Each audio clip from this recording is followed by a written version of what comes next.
Bem-vindo ao Luaninha Read 101. I know you see.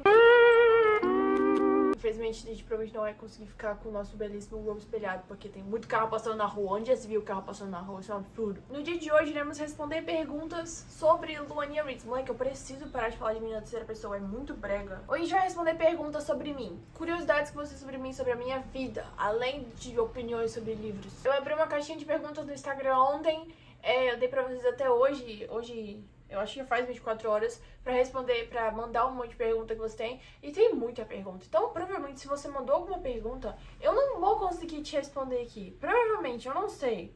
Talvez eu te responda, talvez não. Eu selecionei algumas e a gente vai responder elas agora. Então, se você sempre quis saber meus segredos e os mistérios da minha vida, oh meu Deus, o que será que tem além do quarto da Luana? Será que ela mora num cubículo? Será que ela mora sozinha? Será que ela é uma rica, milionária, herdeira? Eu preciso parar de falar na terceira pessoa. Jesus Cristo, que coisa horrível. Não, eu não sou herdeira. Tem uma casa atrás da porta do meu quarto também, que mora a minha família.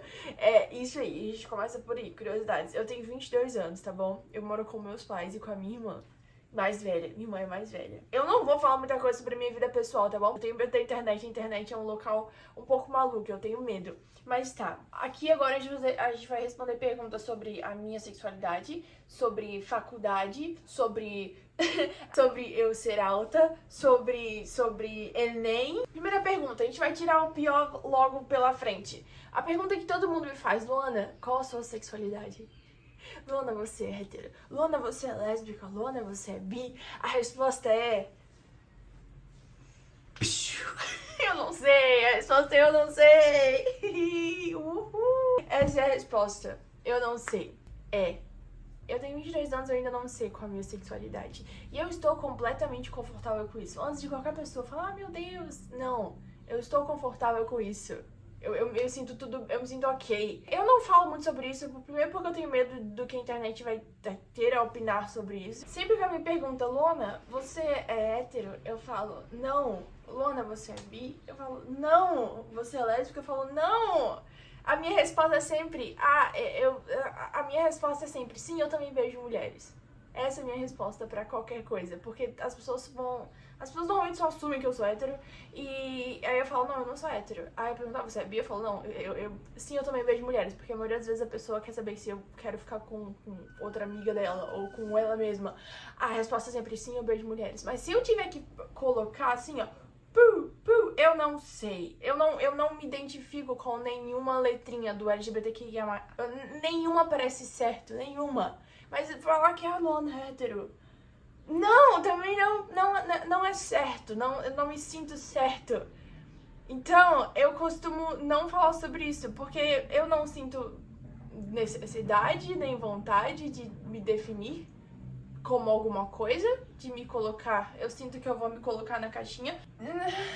Não faz muita diferença eu falar que eu sou bissexual ou não pra alguém. Não faz. Se um dia eu namorar uma mulher, eu vou estar namorando uma mulher, tá bom? Se um dia eu namorar um homem, eu vou estar namorando um homem, tá bom? Tá. Mas normalmente ao longo da minha vida eu sempre fiquei mais com homens, até por heterossexualidade compulsória é uma coisa que vive na minha cabeça 24 horas por dia. Eu não tenho paz. Eu não tenho paz pensando sobre isso. Por isso é muito confuso pra mim, então eu sempre evito falar sobre isso.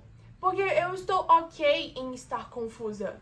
Eu não sinto necessidade de tirar essa confusão da minha mente.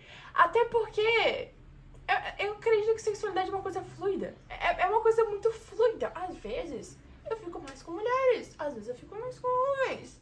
Depende. Eu não sei. Mas eu não sei. O bullying que eu sofria era que me chamavam de de lésbica, porque eu era muito masculina e eu andava com outra menina que também era muito masculina. E eu sofria bullying das minhas amigas. Elas eram minhas amigas. Era o meu grupinho de amigas. Essa é a resposta. Qual a sua sexualidade? Eu não sei. Essa é a resposta. E eu estou ok em não saber. E pra mim tá tudo bem aí. Próxima pergunta. Como foi passar em uma federal? Você conseguia ler muito nessa época? E também tem outra pergunta. Gosto muito de ler, mas faço faculdade pública integral e parece que nunca tem tempo. O que você faz pra conciliar? Eu não faço. Ok, vamos falar sobre Enem e como eu passei na federal. Cara, eu sou uma pessoa muito privilegiada na minha vida. Eu sou uma branca classe média eu estudei minha vida toda em escola particular. É a melhor escola particular do meu estado. Mentira, nem é melhor. Tem muita escola melhor não. Eu estudei uma das melhores escolas particulares do meu estado, que tem o foco para o Enem. Então, eu passei a minha vida toda estudando para o Enem. Eu sinto que, eu não sei se isso é um pouco falando mal de mim mesmo, um pouco de espírito autodepreciativo, mas não era muito além da minha obrigação passar em federal. Ao menos é isso que eu ficava martelando na minha cabeça quando eu não passei de primeira. Eu passei de segunda no /2 e eu passei de suplente ainda no /2. A gente fazia simulado toda semana. E eu sabia que não era difícil, nem pra mim, pelo menos, nunca foi difícil. Eu sempre fui uma prova de interpretação, porque eu sempre tive a base pra saber a parte de estudar, a parte de cabeça.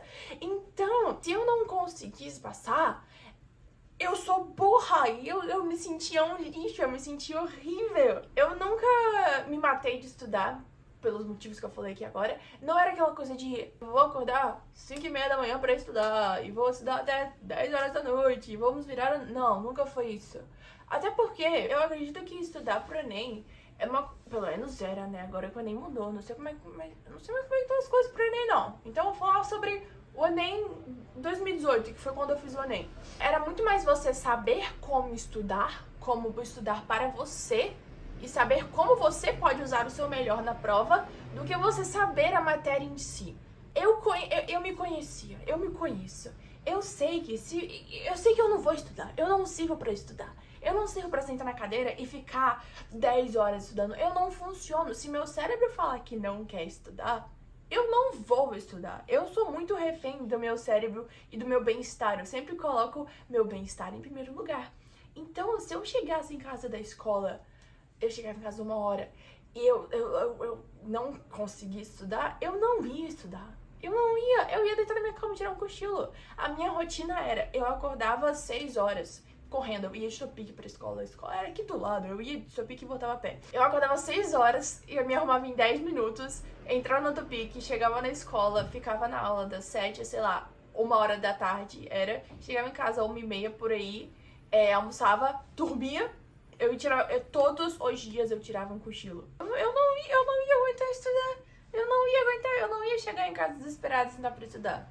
Não ia dar certo, eu não ia absorver nada. Então todo dia eu chegava da escola, eu tirava um cochilo. Eu cochilava todos os dias. Eu acordava 3 horas do meu cochilo, estudava até 6 horas da tarde. Cara, anoitecia, meu cérebro desligava na hora, parava, não conseguia mais. E eu fazia isso quase todos os dias. E quando eu não sentia vontade, eu só não fazia. Tipo, sábado e domingo eu estudava às vezes. Aí no final de semana era a mesma coisa, eu fazia exercício e tal. Mas eu tinha meus professores que me davam a matéria perfeitamente. Meu professor falou, olha só, vai cair isso aqui no Enem, uma questão disso. Eles me falavam tudo. Eu tinha um material incrível, muito bom. Eu tinha tudo à minha disposição. Era tudo de bandeja, cara. Escola particular, eles dão tudo de bandeja. Se você não quer medicina, não é muito complicado você passar no Enem pra outras coisas. Porque é só você fazer o mínimo do esforço. Porque eles te dão... Eles falam, olha só, você quer passar no Enem? Isso aqui, eles te dão tudo na sua mãozinha pra você fazer, só você fazer. A menos que você tenha alguma dificuldade, claro. Isso aí são casos e casos. Mas de forma objetiva, assim, em geral, não é muito difícil, não. Não era muito difícil. Aí eu fazia esse mínimo e deu certo. Minha nota eu acho que foi 750, eu passei, eu acho, com 750, 745, eu acho. Eu passei no /2 de suplente. Mas aí eu passei na UFES em Direito e minhas aulas são só no matutino, elas não são integrais. Eu não estudo. É assim que eu faço pra conciliar. Eu não quero seguir carreira, eu não quero ser advogada, eu não gosto. Eu só fiz Direito porque era a minha segunda opção. Minha primeira opção era Relações Internacionais. Eu queria fazer RI na UFRGS, no Sul, ou na UNB. Só que meus pais não queriam que eu saísse de casa. Aí a única faculdade que tinha Relações Internacionais do meu estado era uma faculdade particular. E a mensalidade dessa faculdade particular era mais barata que a mensalidade que meus pais pagavam no meu ensino médio. E eu me recusei, tipo, eu me sentiria mal. Eu sei que meus pais não se importariam, mas eu me sentiria muito mal fazendo isso. Eu sei que não é isso que estava em questão. Eu queria fazer federal. Eu queria ter a experiência de estudar em uma universidade federal do Brasil. Eu queria numa federal, e eu só tenho uma federal aqui. Aí falei, porra, qual é a coisa mais perto de RI e que é literalmente... E literalmente entra no universo do RI, pode entrar no universo do RI, é direito. Aí, hoje eu estudo muito, tento estudar muito direito internacional, eu tento trazer tudo pro direito internacional, mas basicamente eu não estudo. Eu não ligo muito, eu faço minhas atividades, eu escrevo os artigos que eu tenho que escrever, eu faço as minhas provas, eu estudo em véspera de prova, sei lá, uma semana antes, e é isso aí. E eu vou, é isso aí, estamos acabando já, seguimos assim. Eu não gosto, cara, eu não gosto da universidade, eu não gosto dos professores, eu não gosto da instituição acadêmica. Isso me suga muito. Cara, o meme de odiar advogado não é por acaso. Estudante de direito, às vezes, consegue ser pior do que advogado em si. É uma galera muito chata. Muito chata mesmo. É escroto, não é um ambiente muito legal de se estar. Mas tá acabando e foda-se. Tudo bem que eu vou atrasar minha formação pra dar conta de fazer redes sociais. Mas é isso aí. Tá. A Mari Charles pergunta: oi, como aprender outras línguas? Vamos voltar à mesma fala. Eu sou uma pessoa muito privilegiada da classe média. A resposta é: eu fiz cursinho de inglês dos 11 aos 15 anos. Minha mãe me colocou. Aí eu aprendi inglês. O francês é a mesma coisa. Eu fiz cursinho de línguas dos 16 aos 21 anos. Eu parei por um ano na metade. Eu fiz um ano na Wizard, só que é muito caro e o método de ensino era muito estranho. Eu não entendi o método de ensino da Wizard. Aí eu saí porque era muito caro. Aí eu entrei na UFES e a UFES tem o núcleo de línguas, que é literalmente um preço muito acessível, muito barato mesmo. E eu fiz os outros 3 anos de curso lá e terminei agora no final do ano passado. E tô meio medíocre. E o inglês, eu sou muito boa no inglês, até porque eu tenho, sei lá, 10 anos de... Faz 10 anos que eu pratico inglês. E só, sei lá, 2020 que eu consegui falar, eu falo inglês. É chato, E o francês, mesmo tendo me formado, eu não sei bolhufas de francês. Eu sei. Mas põe o francês falando francês na minha frente, vai ser irrelevante os 4 anos de curso que eu fiz. Vão ser irrelevantes. Mas eu consigo me comunicar. Se eu estiver perdida na França, eu dou meu jeito. Se eu ver um estrangeiro falando francês, também consigo. Leitura, sim. Mas é meio medíocre. Eu estou meio medíocre na língua porque eu vagabundei muito meus 4 anos na UFCR. Última pergunta aleatória. A pergunta é da Jenny Fernandes 98. Qual o seu piloto da Fórmula 1 preferido? O meu é o Charles. E um emoji bonitinho de carrinho, olha. Que bonitinho! O meu piloto de Fórmula 1 preferido é o Daniel Ricciardo. Se alguém levantar uma voz pra falar que ele não é piloto de Fórmula 1 mais, você vai estar banido do mundinho Lonnie Ritz, tá bom? A gente não aceita ofensas contra Daniel Ricciardo aqui. Eu não tenho, meu Deus, é um piloto preferido. Não, eu não tenho isso. Eu não me identifico muito com nenhum piloto do grid. Mas atualmente eu torço muito pro Fernando. Eu quero que o Fernando Alonso ganhe o campeonato mais uma vez. Eu quero que ele ganhe de todo mundo e eu quero que ele leve o campeonato. E quero o Max Verstappen e o Lewis Hamilton e todo mundo da Ferrari chorando porque o Fernando Alonso ganhou o campeonato com uma Aston Martin. É isso que eu quero. Eu torço na Fórmula 1 pra todo mundo que estiver perdendo. Ou seja, eu torço pra todo mundo, menos pra Ferrari, pra Red Bull e pra Mercedes. Mentira, nada contra os pilotos específicos, sabe? Mas, se tiver... meu Deus, a gente tem aqui o Charles, o Carlos Sainz e o Esteban Ocon pra levar o pódio. Eu quero o Esteban Ocon em primeiro lugar. A gente tem aqui o George, o Checo e o Yuki. Eu quero o Yuki no primeiro lugar. É assim que eu torço na Fórmula 1. Eu não gosto da McLaren também, por motivos de Daniel Ricciardo. Eu acredito que é um modo muito democrático de torcer pra Fórmula 1. Esse esporte de merda, que é todo mundo, um monte de rico correndo em carrinho de rico também, eu gosto. Eu sou torcedora número 1 da Haas, porque eles são pobres. Eu gosto muito deles. Por mim, você pegava o orçamento da Haas e dividia pra todo mundo. Haas, qual o seu orçamento? 20 mil reais e uma coxinha. Todo mundo 20 mil reais e uma coxinha. Pra mim, a gente fazia isso. Ok. Próxima pergunta. A pergunta da LAUNE_B. Você ser alta foi um boom porque é meio solitário, tem 1,83. Como é pra você e a representatividade nos livros? Agora a gente vai entrar na categoria livros, né, eu acho. Cara, É muito estranho falar de representatividade alta em livros, porque representatividade a gente fala de coisas raciais e coisas de sexualidade e tal. Mas tá, vamos falar de representatividade, representatividade. O tripé acabou de cair na minha cabeça, então eu não sei se a gente tá no ângulo certo. A gente tá falando sobre representatividade da mulher alta em livros. Um pernilongo? Vamos falar como se não tivesse outros problemas no mundo. Eu não quero ser cancelada, mas vamos falar como se não houvesse nenhum outro problema no mundo. A representatividade nos livros, a gente pode falar sobre coisas físicas, sobre traços físicos de pessoas. Tipo, a representatividade da mulher nariguda. Esse é o nosso maior problema na sociedade atual. Ok? A gente entrou nesse mundo. É chato pra caralho. É chato. Puta que pariu. Eu não aguento. Não é inveja. Eu juro por Deus, não é inveja. Mas toda vez que eu pego um livro de romance e leio o cara falando: ai meu Deus, ela é tão pequenininha. Ai meu Deus, eu consigo carregar ela no meu dedinho. Olha como ela é pequenininha. Eu tive que me abaixar pra beijar ela. Eu sinto vontade de vomitar porque eu não aguento mais. Porque todos os livros são assim.